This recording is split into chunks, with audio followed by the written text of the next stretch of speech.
ka sa mundong ito, laking tuwa ng magulang mo, at ang kamay nila ang iyong ilaw.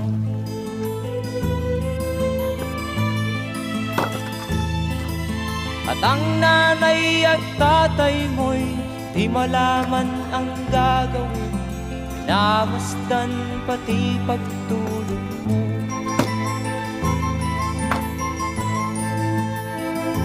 At sa gabi napupuyat ang iyong nanay sa pagtimpla ng gatas mo.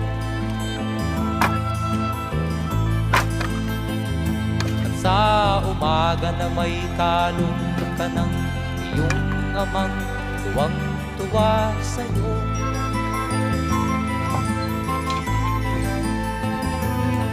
Ngayon nga ay malaki ka na, nais mo'y maging malaya, di man sila